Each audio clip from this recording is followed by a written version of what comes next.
Next हमारा topic tangents and normal. अब इसमें दो चीजें हैं, टेंजेंट और नॉर्मल। तो सबसे पहले हम देखते हैं ये क्या है। टेंजेंट क्या होता है? A tangent to a curve is a line that touches the curve. यानी अगर इस कर्व को किसी एक पॉइंट पर इस तरह एक लाइन टच करके गुजरे, ये एक पॉइंट पर, लेट्स सपोज ये पी पॉइंट है, अगर इसके ऊपर कर्व को ये लाइन कट करे सिर्फ एक पॉइंट पर, तो क्या होगा? ये जो लाइन है ये बेसिकली क्या है? टेंजेंट है इस कर्व के ऊपर। तो ये टेंजेंट की डेफिनेशन है, और ये उसको कट नहीं कर रही लेकिन इसको टच कर रही है एक पॉइंट। तो इक्वेशन ऑफ टेंजेंट फिर क्या होगी? x into x1 plus y into y1 plus g into x plus x1 plus f into y plus y1 plus c is equal to 0। और गौर करें तो हमारे पास जो पिछली हमने भी देखी थी, वो हमारे पास जो स्टैंडर्ड फॉर्म थी वो ये थी x square plus y square plus 2gx plus 2fy plus c equal to 0। इसमें और इक्वेशन ऑफ टेंजेंट में सर्कल की थी, और ये वाली हमारे पास टेंजेंट की है। इसमें थोड़ा सा डिफरेंस है, इसमें x स्क्वायर था। अब अगर हम गौर करें तो ये x1 को लेट सपोज हम 1 यहां से अगर हटा दें तो ये x इंटू एक्स ये x स्क्वायर बनता है। यहां से भी अगर हम देखें तो y into Y Y square. फिर अगर यहां से ये ये 1 रिमूव कर दें तो x प्लस एक्स हो गया 2x और साथ g मल्टीप्लाई है तो वो ये। उसके बाद अगर y प्लस वाई देखें तो 2y और ये साथ f और plus c is equal to 0। तो जस्ट इक्वेशन ऑफ टेंजेंट में और एक डिफरेंस है, वो ये कि हमारा एक पॉइंट x है और दूसरा x1 हो जाता है। इसी तरह y में एक पॉइंट y है, दूसरा y1 है। तो जस्ट इन दोनों में डिफरेंस ये है। ये हमारी इक्वेशन ऑफ टेंजेंट है।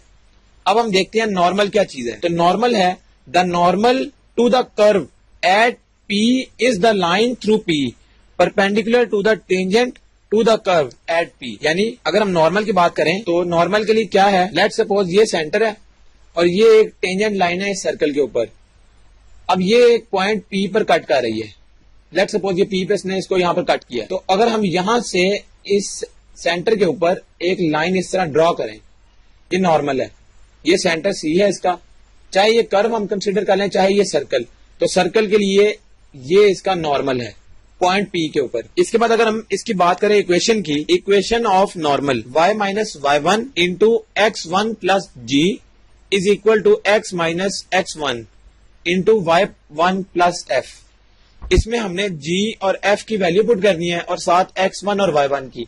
तो हमारे पास जो रिजल्टेंट इक्वेशन यहां से निकलेगी वो इक्वेशन होगी नॉर्मल की। अब हमारे पास तो हो गई टेंजेंट और नॉर्मल की बात। अब अगर हम बात करें कंडीशन ऑफ टेंजेंसी के, किसी भी लाइन का टेंजेंट होने की कंडीशन क्या है वो हमने देखनी है। तो वो क्या है? The line is tangent to the circle if it meets the circle in one point. ये कंडीशन ऑफ टेंजेंसी है। यानी अगर कोई भी लाइन, कब कहेंगे? जब वो सर्कल को किसी एक पॉइंट पर टच करेगी। तो ऐसी जो लाइन होगी वो होगी हमारे पास टेंजेंट लाइन, और इसको हम कहते हैं कि ये कंडीशन ऑफ टेंजेंसी है। और एक इंपॉर्टेंट नोट यहां पर, नॉर्मल और टेंजेंट के दरमियान जो रिलेशन है वो क्या है? वो ये है, if slope of tangent is m, अगर टेंजेंट की स्लोप m के बराबर हो, then the slope of normal will be -1 over m। यानी अगर टेंजेंट की स्लोप, अगर हम उसको m कहते हैं, तो क्या होगा? जो नॉर्मल है उसकी स्लोप 1 ओवर m और साथ माइनस इसके बराबर होगी।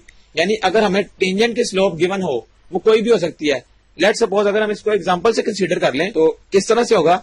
अगर टेंजेंट की स्लोप हमारे पास बराबर आ जाए लेट्स सपोज 3 के, और हमें ये पूछा जाए कि नॉर्मल की स्लोप फिर क्या होगी, तो हम क्या करेंगे? हम इसको एक तो रेसिप्रोकल करेंगे इसका और साइन यूज करेंगे। तो ये हमारे पास बेसिकली नॉर्मल की स्लोप आ जाती है। और ये हमारे पास स्लोप किसकी है?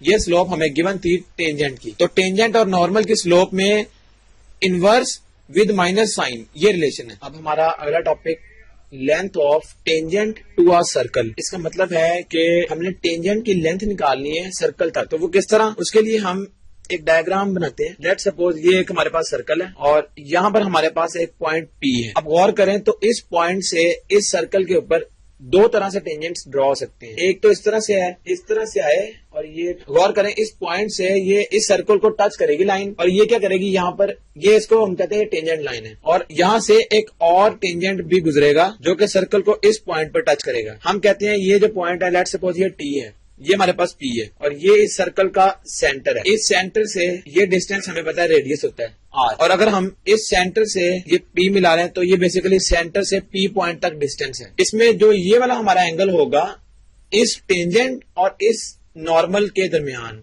ये हमारा 90 डिग्री एंगल होता है। अब हमारे पास जो लेंथ ऑफ टेंजेंट की हमने बात की, तो लेंथ ऑफ टेंजेंट का मतलब ये है कि इस पॉइंट पी से इस टेंजेंट तक, ये वाला जो बेसिकली ये हमारे पास, हम इसको कहते हैं लेंथ ऑफ टेंजेंट। इसको हम यहाँ तो कहते हैं लेंथ ऑफ टेंजेंट, या इसके लिए एक और इम्पोर्टेंट वर्ड यूज होता है, उसको हम कहते हैं टेंजेंशियल डिस्टेंस। टी से पी कह लें या एल से पी कह लें, तो ये distance basically length of tangent है। इसकी वैल्यू कैलकुलेट करना चाहें तो वो किस तरह से हो सकती है, आप गौर करें तो ये हमारे पास एक ट्रायंगल बन गई है, जिसमें हमारे पास, यानी ये हमारे पास एक ट्रायंगल है। इसमें अगर हम इसको कहें ये बेस है हमारी, क्योंकि 90 डिग्री एंगल के साथ जो होती है वो बेस होती है, तो ये हमारे पास क्या आ जाएगा, ये वाला हिस्सा ये हमारे पास है परपेंडिकुलर, और ये उसका हाइपोटेन्यूज बन जाएगा। तो अगर हम इसकी पी टी डिस्टेंस कैलकुलेट करना चाहें तो ये किस तरह होगा, इसके लिए क्या करना पड़ेगा, ये डिस्टेंस हमारे पास पी टी, ये किसके बराबर आ जाएगा, ये बराबर आएगा स्क्वायर रूट ऑफ, ये सी क्या है इसमें, माइनस जी और माइनस एफ, यानी इसको बेशक सी कह लें सेंटर, या इसको ओरिजिन कह सकते हैं हम ओ।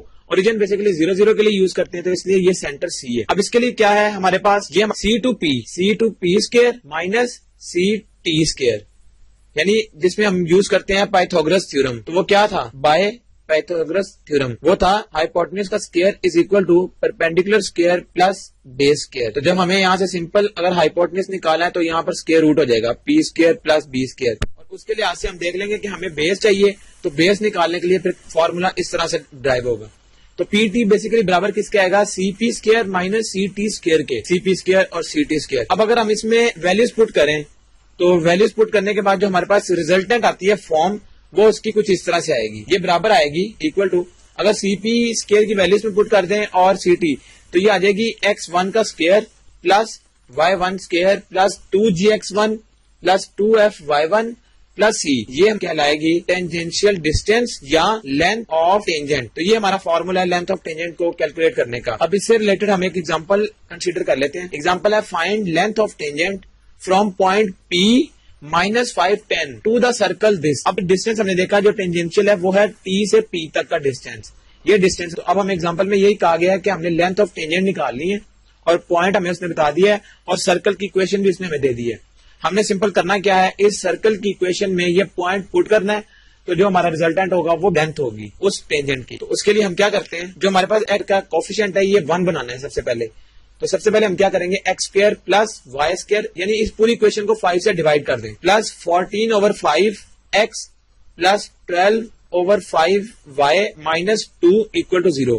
पूरी इक्वेशन को 5 से डिवाइड कर दिया। इसके बाद हम क्या करेंगे, इसके बाद अब यहां से अगर हम सेंटर निकालना चाहें तो सेंटर निकलेगा, सेंटर के 2 पॉइंट्स होते हैं जी और एफ। तो जी यहां से हमारे पास निकल आएगा 7/5 यहां से, और f हमारे पास क्या आएगा 6/5, और लास्ट में हमें पता है कि जो जर्नल इक्वेशन थी उसमें हमारा लास्ट होता है c, तो c की वैल्यू -2 आ गई। ये हमारे 3 पॉइंट्स।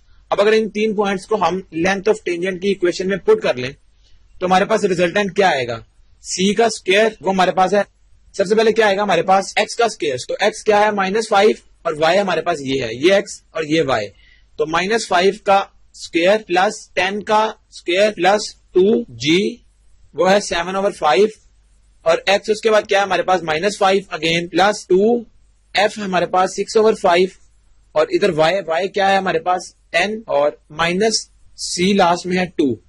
तो ये हमारे पास उस इक्वेशन में हमने क्या किया, पुट कर दिया ये वाला पॉइंट। तो हमारा रिजल्टेंट क्या आएगा, रिजल्टेंट हमारा आएगा जब हम इसको कैलकुलेट कर लेंगे, उसके बाद हमारे पास 25 इसका स्क्वायर आ जाएगा प्लस 100 प्लस -14 प्लस 24, ये यहां से आ जाएगा, और -2 और इसका स्क्वायर रूट, और इसको अगर हम फर्दर देखें तो ये 133 का स्क्वायर रूट आ जाएगा।